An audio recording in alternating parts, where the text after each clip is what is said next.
DIY extension wire cable naman ang gagawin ko for today's video. Materials: duplex flat cord number 16 string type outlet plate and snap switch plug ang gagamitin ko. Alisin muna natin yung mga screw nung ating spring type outlet. Yan. Dalawa lang naman yan. So, pwede namang manual na screwdriver. Maarte lang ako. Pwede naman din kasing manual. Ayan, oh, 'di ba? Oh, yan. Gusto ko automatic na screwdriver para madali lang ang buhay natin. 'Di ba? Ayan. Aalisin naman natin yung snap plug switch. Yung tornilyo din, aalisin muna natin 'yan. Para madali nang ikabit yung extension wire. Ayan. Naalis din sa paghihirap, o 'di ba? Ayan. At ito naman yung number 16 na duplex extension wire, 10 meters yung binili ko sa online. Yan, extension wire nga, 'di ba? Kaya dapat medyo mahaba siya, kaya 10 meters na yung binili ko. Ayan, oh. Tinanggal ko lang yung mga tetas yan. Diyan natin ilalagay yan. Babalatan muna natin yung wire, syempre. Yan, oh. Oh, duplex wire siya, kaya yan. Gagamitin ko yung scissor. Pwedeng scissor. Dapat marahan lang yung pagkata kasi pag madiin, matatanggal pati yung cord, makapuputol. Tapos ikot-ikot lang natin yung wire. Yan, ganyan. Hindi kasi dapat nakakalat yung wire pag ikakabit mo na siya dun sa plug, sa outlet. Ayan. Same rin nung kabila. Dahan-dahan lang. Ayan. Tapos wag nyo hilahin agad kasi para maganda yung pagkaka-twist ng wire. O, diba? Yan. Para hindi na kayo mahirapan. Ayan, o, diba? Ang ganda. Siya. Ilalagay natin siya dito sa outlet. Yan. Ganyan lang. Ipapasok natin dun sa screw, sa tornilyo yung wire. Siya kasi yung magko-conduct ng electricity, syempre. O, diba? Yan. Tinuro yan ng aking mga kuyang electrician kung papaano gawin. So, trinay ko na. Ay ko namang ginagawa yan sa mga extension wires. Kulang na ang extension wire dito sa bahay. Kaya yan. Yan, oh. Automatic screwdriver na yung ginamit ko para medyo mas madali yung buhay. O, diba? Kaya nga yan ang ginagamit ko. Inko, baka naman.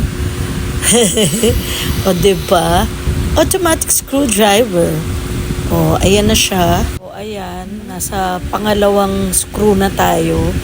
Ganyan din, gagawin natin. Kagaya nung sa kabila. Ayan. Iaakap din natin yung wire. Ay, ayan lang. O, yan ang problema naman sa automatic screwdriver. O, ayan na. Itsura niya. O, diba? Naikabit ko na agad. Ganyan lang siya, mga CC Labs. Dapat lang lahat ng screw masikip talaga lahat para hindi siya matanggal. Tapos yan, babalik na natin yung takip ng outlet at ilalagay na natin yung dalawang screw niya. Yan, o. O, diba? Ganyan lang. Gamitin natin yung automatic screwdriver ng Inco. Baka naman palitan natin ng maliit na bala. O, ayan. Kasi maliit lang yung ulo ng screw. Ayan. Pasensya na kayo at nag-auto-focus yung aking video. Kasi mag-isa lang ako. Mga sisilabs ko. Nagbibideo niyan. Ayan, o. Wait lang. Ayan. Yung pangalawang tornilyo na. O, ayan. Auto-focus talaga. Pasensya na, mga sisilabs ha. Pero madali lang naman yan. Ikakabit lang natin yung pangalawang screw nung outlet. Okay na siya. O, yan. Ganyan lang. O, diba? O, ayan na siya. Nakabit na natin ang outlet switch. Ngayon naman, ito namang plug. Yan, snap switch plug. Yan. O, diba? Natanggal ko lang yung dalawang tornilyo dun sa pinakadulo kasi yun yung mag-hold ng wire. Yan. Medyo niluluwagan natin para maipasok natin yung wire dyan. Yan ang ginagawa ko. Kaya manual na lang ang ginawa ko at medyo kasi maliit to yung plug natin, switch plug natin. Kaya manual screwdriver na lang ang ginamit. Oh, Phillips screw pala, hindi pala screwdriver. Phillips screw yan. At yan, yung tornilyo din, yung screw din ng dalawa na gold. Yan, luluwaganin din natin kasi ipapasok din dyan yung wire na balat na. Ayan, o, diba? Yan, ganun ulit. Yung duplex wire yan, dalawahan. Yan, ganun lang din gagawin natin kagaya dun sa outlet kanina. Babalatan din natin yan. Yan, paghiwalay natin siya. Tapos yan, susukatin natin ng yan, kung hanggang saan yung wire. Ayan, sinusukat ko. Ayan, ng aking finger na lang kung hanggang saan yan. Tapos, guguntingin din natin. Pero wag masyadong madiin kasi makakat ang cord, yung wire dun sa loob. Kaya, hinay-hinay lang ang pagkakat. Yan. Dahan-dahan lang. Dapat medyo tatantyahin natin yung pagkakat ng wire. Baka masama yung cord sa loob diba? O ayan. Tapos dahan-dahan lang ulit nating hilahin. Titingnan natin yan kung ganun kala.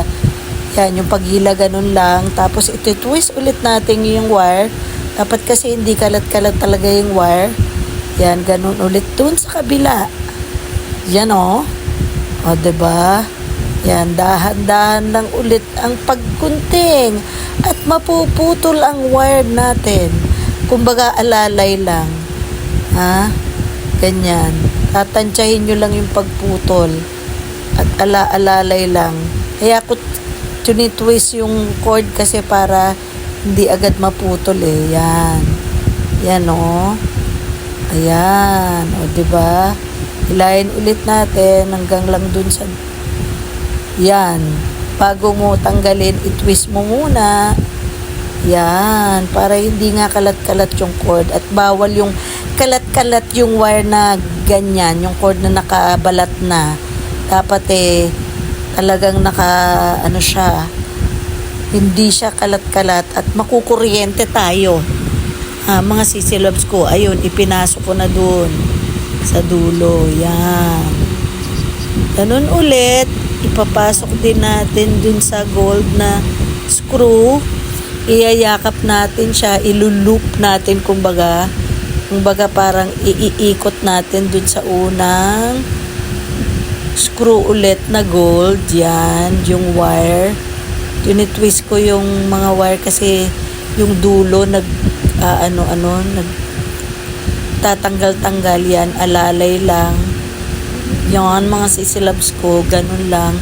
Tapos, nyo ng screwdriver. Yung screwdriver yan, yung flat ang dulo, yung ginagamit ko ngayon. Yan. Yan ang screwdriver, yung flat ang dulo. O, diba? O, tapos, pwede rin namang pang twist dyan dun sa screw. Ayan. O, diba? Ganyan lang, mga sisilabs ko. Alalayan nyo lang na huwag magkakalat yung wire dun sa tornilyo kasi yun ang pagsisimula ng pagputok ng saksakan. Kaya dapat malinis ang pagkakalagay natin. Sikipan natin talaga yung tornilyo na hindi siya matatanggal yung wire na kinabit natin. Ayan. O, sa pangalawang screw naman tayo. Ganun din, iti-twist. Ipapasok din natin dun sa loob, iaakap natin dun sa tornilyo yung wire. Yan. Ganyan. O, kaya inaano ko ng screwdriver para pumasok siya dun sa pinaka-screw. Ayan. Tapos, saka nyo sikipan. Ayan, masikip na masikip para hindi maila. Mga sisilabs ko Yan, tatandaan nyo yan, ganyan. Masikip na masikip yung screw. Yan, para safe at hindi pumutok ang ating saksakan, yung plug. O, ayan na, 'di ba? Ganyan dapat kalinis. O, ayan. O, 'di ba? Ganyan mga sisilabs ko dapat walang mga wire na nakalabas at puputok yan. Dapat ganyan kalinis. Ayan. O, 'di ba? Dapat ganyan kalinis. Tapos ilalagay na natin yung takip. Ayan. Ay, bago pala ilagay yung takip, syempre, sisikipan din natin yung nag-hold dun sa wire, dun sa black wire. Yan. Para, 'di ba yung mga saksakan natin, pag sinasaksak, lagi nating hihilang maigi. Kaya yan, may nag-hold dun sa wire para hindi masira agad yung plug. Yan ang silbi niyan. Yan pangsikip siya dun sa plug para hindi agad masisira yung plug switch natin. Yan. 'Di ba? Kaya heavy duty siya. Ayan, parang ayan, nagkamali yata ako. Teka lang, wait lang. Nasyo nga ang sisilabs nyo. Baliktad! Ayon, ganun pala. Oh my gosh. O, ayan. Ganyan lang kadali. Tapos ilalagay din ulit natin yung tornilyo para maglalak na siya. O, ayan. Ganyan, mga sisilabs ko. Manual na lang ang gamitin natin. Ayan. O, diba? Tapos na siya. Ayan na. Tapos na silang dalawa. Ganun lang kadali. At kabilis mga sisilabs ko. O, diba?